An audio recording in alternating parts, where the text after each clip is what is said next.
The beeping from the heart monitor was steady, almost soothing, like a metronome in a quiet symphony of sorrow.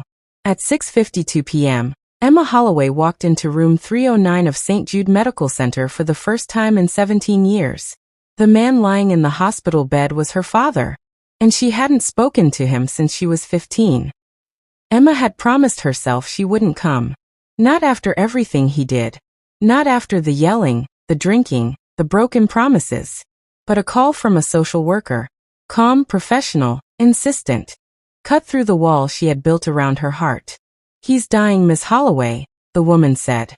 "He doesn't have anyone else." Emma almost replied, "That's his fault."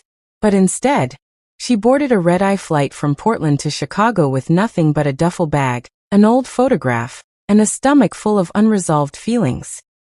Her father, Richard Holloway, had once been a proud firefighter. Strong, steady, admired.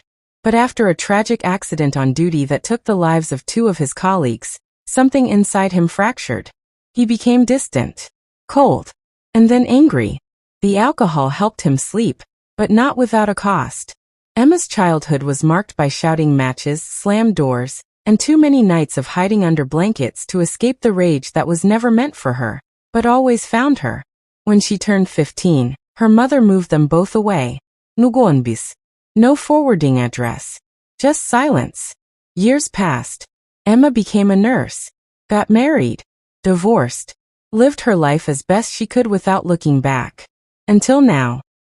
Walking into that sterile hospital room brought it all back. The man in the bed was thinner, older, grayer. Tubes lined his arms, and his eyes were closed. But it was him.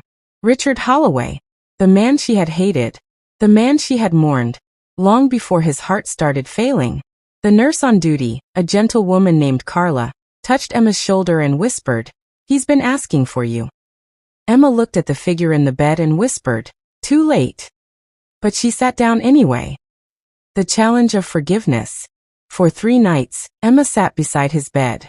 He drifted in and out of consciousness, sometimes mumbling names she didn't recognize, sometimes crying in his sleep. On the 4th evening his eyes opened, and stayed open. He blinked at her, confused. Then recognition dawned slowly. "Emma," he croaked. She didn't speak. "I thought you wouldn't come." "I almost didn't," she replied, voice flat. There was silence between them, thick, unbearable. Then he said something she never expected. "I'm sorry." She looked at him, really looked, for the first time in years. His eyes were still the same piercing blue. But they were tired now. And soft. "I ruined everything," he said. She wanted to yell. To list every birthday he missed. Every night she cried herself to sleep. Every time she had to explain why she didn't talk to her dad. But something inside her shifted.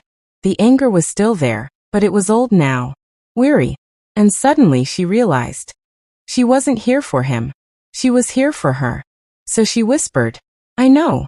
And for the first time in years, they talked. The healing begins. Over the next few days, Emma returned each evening at 7 p.m. sharp. She brought tea, talked about her work, her ex-husband, even her dog Luna. He listened with tears in his eyes, often too weak to respond. Sometimes he shared old memories, ones she had forgotten or buried. He told her how he used to sit outside her room, listening to her sing herself to sleep. How he kept her kindergarten drawings in a box. How he watched every fireworks show alone, remembering how she used to sit on his shoulders during the 4th of July. "I was a coward," he admitted one night. "Couldn't deal with what I'd done. So I punished the only people who still loved me." Emma's eyes burned. "Why now?" He smiled weakly. "Because sometimes, the dying see clearer than the living." The final gift. One evening, Emma brought an old scrapbook from her childhood. She sat beside his bed and flipped through it as he lay silently, holding her hand. Photos of birthday cakes. A beach trip. Their old yellow Labrador, Max. Richard wept. "I don't deserve these memories," he whispered. "But I do," she replied. "And I'm not letting them stay poisoned." That night, just before midnight, his heart gave out. Emma was holding his hand. The aftermath. The funeral was small. Emma didn't invite many, but she gave the eulogy herself. He wasn't perfect. He was broken. But in the end he tried. And sometimes trying matters. Afterward, she drove out to a small lake they used to visit when she was a child. She sat on the hood of her rental car, watching the sunset with the scrapbook in her lap. There was a strange kind of peace in her chest.